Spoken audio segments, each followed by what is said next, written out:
All right, we're gonna talk about Kazakhstan, right? So I'm gonna put up a map of Kazakhstan because I'm not gonna really. We're gonna watch maybe some videos. Well, I don't know if I can watch videos because there's violence.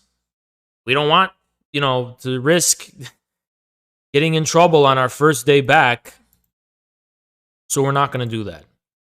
But here's Kazakhstan. Thank you, Goose, for the 5. Appreciate you. Thank you so much. Um,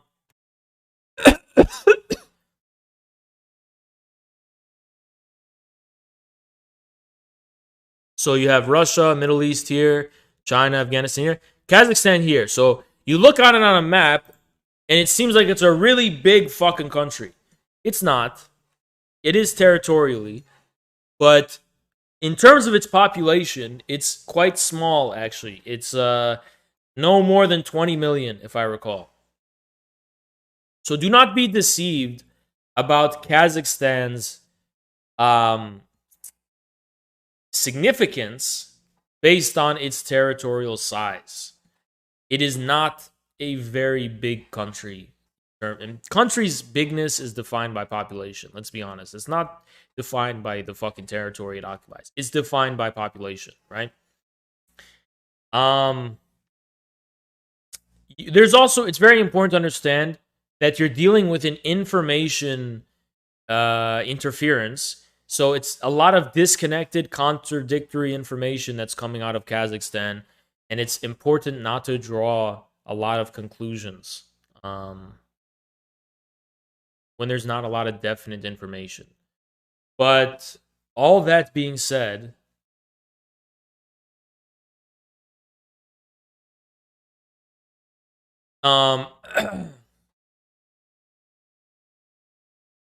it's pretty clear.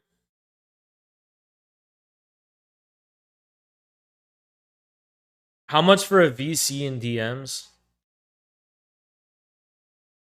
What the fuck? I don't know if that's for sale, dude. What the fuck?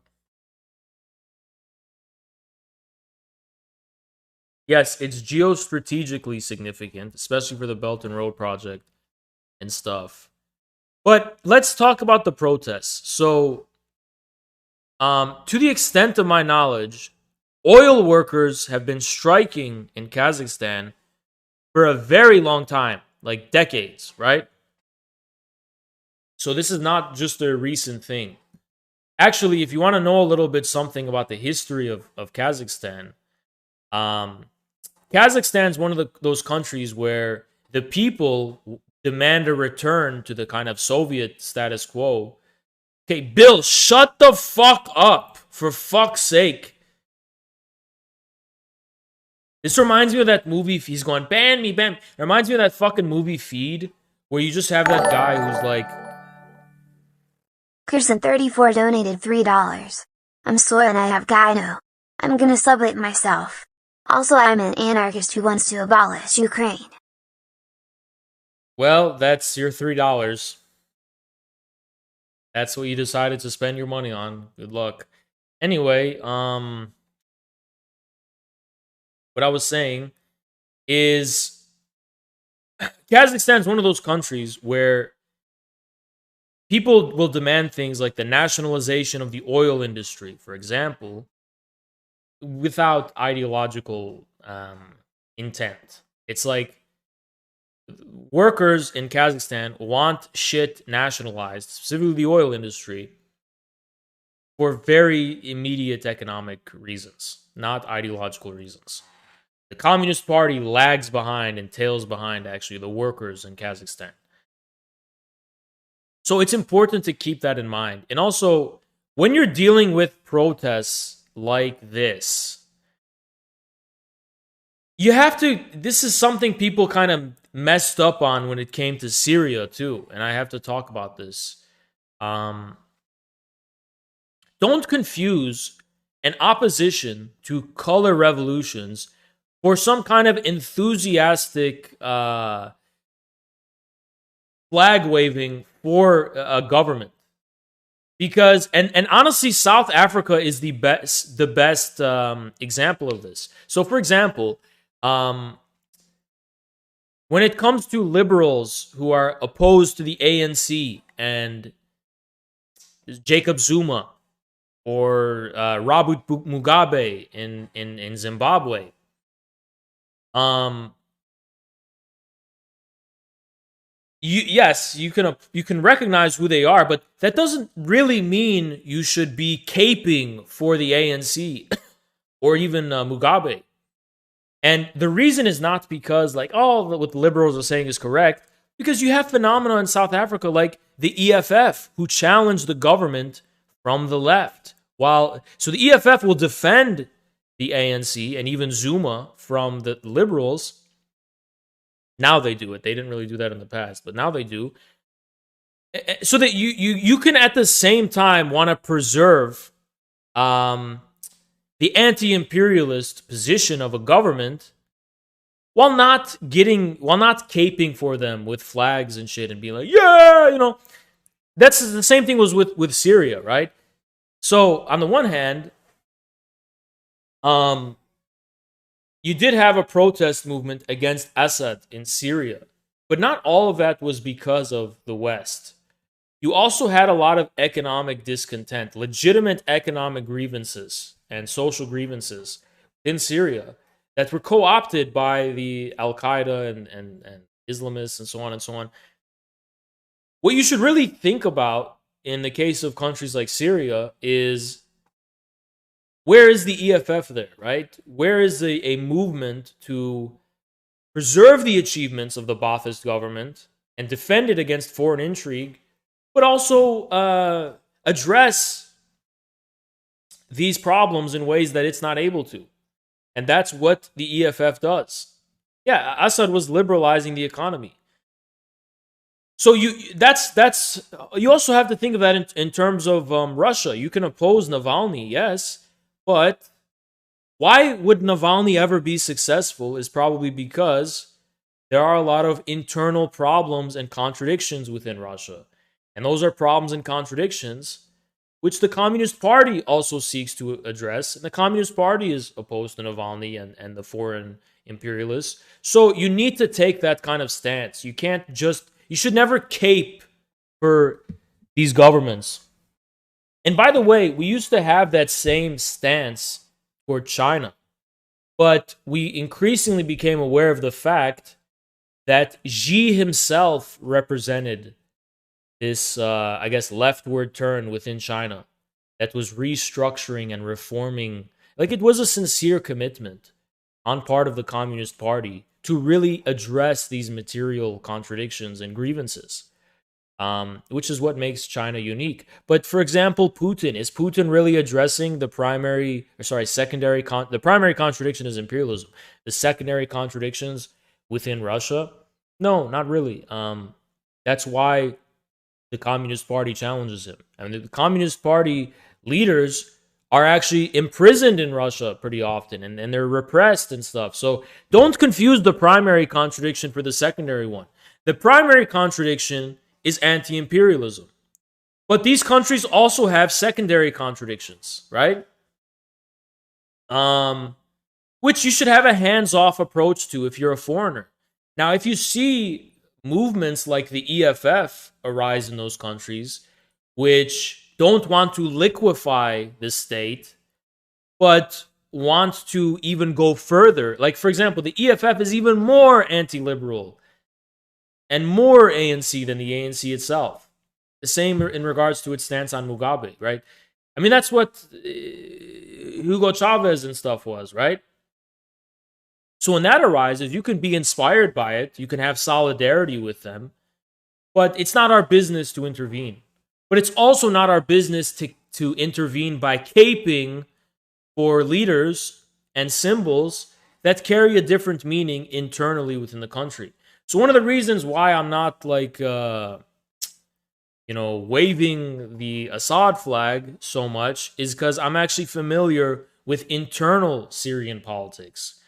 And while I'm not against Assad, per se, I also recognize that there are a lot of problems within Syria he has not been able to address.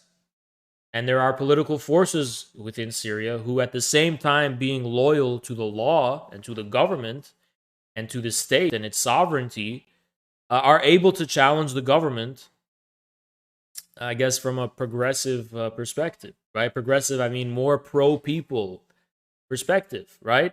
So, you really got to keep that stuff in mind. And I suspect you have a very similar thing going on in Kazakhstan, where there probably is a degree of legitimate material grievances and contradictions, which the Kazakh government is unable to address. The Kazakh government is what Dugin called in his recent post about it. It's trying to pursue this. What's the word he used? This this fuck. What does he call it?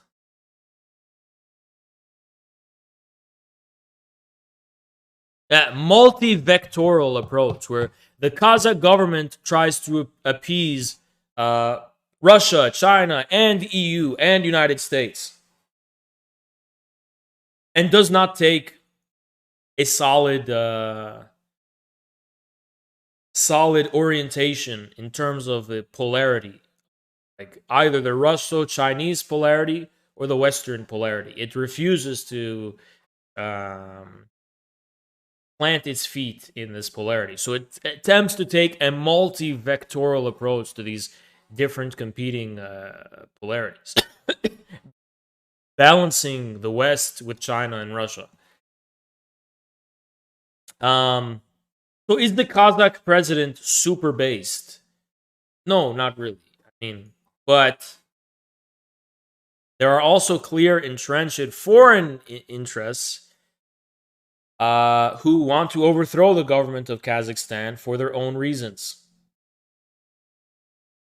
I want you guys to all understand that there's a big difference between how the media reports shit, big surprise, and how shit actually is on the ground. What I mean by that is, like, I know all of you see past the way the reporting is being done on Kazakhstan. And you're like, yeah, this is clear fucking liberal, whatever, American bullshit. And you're right. But don't assume that means you know what's going on the ground, because you don't. I really don't, even, right? You know that there's a clear color revolution spin that the West is trying to make. But is that actually an accurate assessment of what's going on in Kazakhstan itself?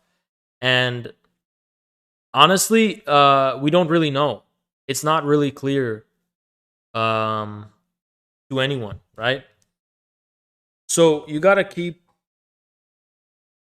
that kind of shit in mind. Sorry.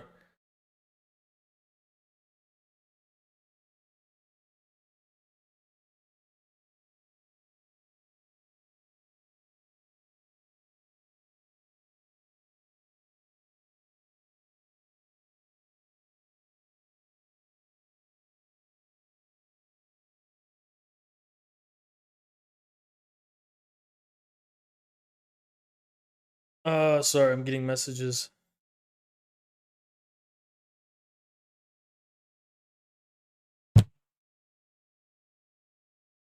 Yeah, it's a similar case in Ethiopia. Although I do admire Ahmed Abiy, which is something different than my view of Tokayev, which I have a very limited understanding and knowledge of. But I respect the way Abiy has united Ethiopia against the foreign intrigue and so on. And so I respect that, right? Just like I respect Putin in a lot of ways, right? And I respect Assad in some kind of ways, right? But I don't like flag wave for them hardcore. That's something for their own internal politics. And they have their own internal politics with its own secondary contradictions. So let's actually try to get some information about Kazakhstan. But first, I'm going to go piss. Okay, so I'll be right back. I'm gonna go piss.